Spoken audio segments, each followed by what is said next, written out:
26 Maret 1873, Komisaris Pemerintah Hindia Belanda Nieuwen Huzen menyatakan perang terhadap Kerajaan Islam Aceh. Pernyataan Nieuwen Huzen inilah yang menyebabkan kehidupan rakyat Aceh tidak menentu pada masa itu. Perlawanan dan pengkhianatan telah bercampur aduk di sana. Belanda dengan segala kelicikannya harus menemukan taktik khusus perang untuk menaklukkan Kerajaan Aceh. Bahkan orientalis terkenal Prof. Dr. Snok Hugronje sebagai konspirasi dikirim dari Belanda ke Arab Saudi, kemudian ditempatkan di Aceh untuk mempelajari watak dan karakter kaum muslimin Aceh. Perang mendudukkan Aceh merupakan perang Belanda yang terlama. Sebuah perang dalam catatan sejarah Belanda merupakan perang yang begitu panjang dan yang paling pahit mungkin, melebihi pahitnya pengalaman mereka di Eropa. Kenyataan bahwa perang terus berkobar dan berkecambuk hampir di seluruh Aceh. Belanda tidak mampu menaklukkan Aceh. Bagi Belanda, perang di Aceh merupakan kegagalan mereka menerka Aceh. Itu sebabnya mengapa Aceh dijuluki sebagai daerah modal bagi Indonesia, satu-satunya daerah yang tidak pernah dijajah oleh Belanda. Peperangan yang panjang dan melelahkan ini telah mengorbankan ratusan ribu nyawa manusia dari kedua belah pihak, baik Belanda maupun Aceh. Demikian juga dana perang sedemikian besar telah dikeluarkan oleh Belanda dan nyaris membuat bangkrut kas Hindia Belanda, sehingga menyebabkan semua perusahaan sebagai sumber ekonomi Belanda terpaksa gulung tikar sebagai konsekuensi logis dari perang yang dahsyat dan paling lama dalam sejarah Belanda. Bagi Belanda segalanya sudah menjadi tidak terkendali lagi.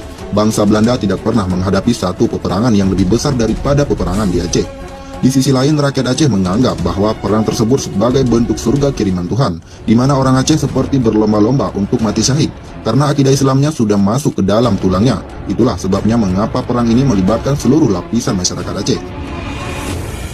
Seorang komandan militer Belanda, Den Graaf, menulis buku yang berjudul Aceh. Di dalam bukunya pada halaman 1 dan 63, ia menyatakan ketakjubannya mengenai orang Aceh. Orang-orang Aceh baik pria maupun wanita sangat gigih dalam memperjuangkan agama kepentingannya. Dari semua pemimpin peperangan yang pernah bertempur di setiap pelosok kepulauan ini, kita mendengar bahwa tidak ada satu bangsa yang begitu gagah berani dan fanatik dalam peperangan kecuali bangsa Aceh. Wanita-wanitanya pun mempunyai keberanian dan kerelaan berkorban yang jauh melebihi wanita-wanita lain.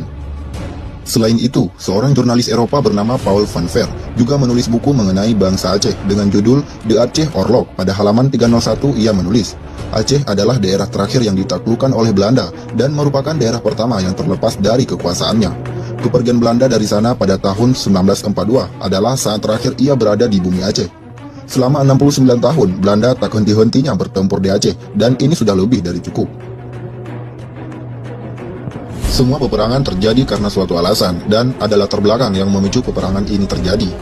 Akibat dari Perjanjian Siak 1858, Sultan Ismail menyerahkan wilayah Delhi, Langkat, Asahan, dan Serdang kepada Belanda. Padahal daerah-daerah tersebut sejak Sultan Iskandar Muda berada di bawah kekuasaan Aceh. Belanda melanggar Perjanjian Siak, maka berakhirlah Perjanjian London tahun 1824. Isi Perjanjian London adalah Belanda dan Inggris membuat ketentuan tentang batas-batas kekuasaan kedua daerah di Asia Tenggara, yaitu dengan garis lintang Singapura. Keduanya mengakui kedaulatan Aceh.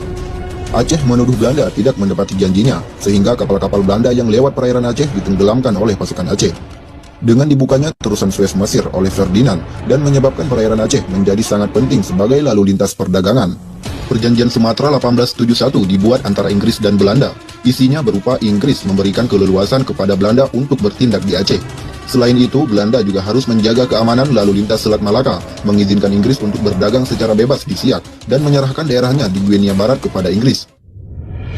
Selain Perjanjian Traktat London 1824 dan Traktat Sumatera 1871 yang dijadikan sebab akibat terjadinya perang Belanda versus Aceh, beberapa alasan lainnya menyatakan bahwa perang tersebut disebabkan karena Belanda merasa janggal apabila wilayah Aceh yang letaknya cukup strategis sekaligus merupakan gerbang masuk ke Nusantara tidak dikuasai seluruhnya dan takut diambil alih oleh pihak asing.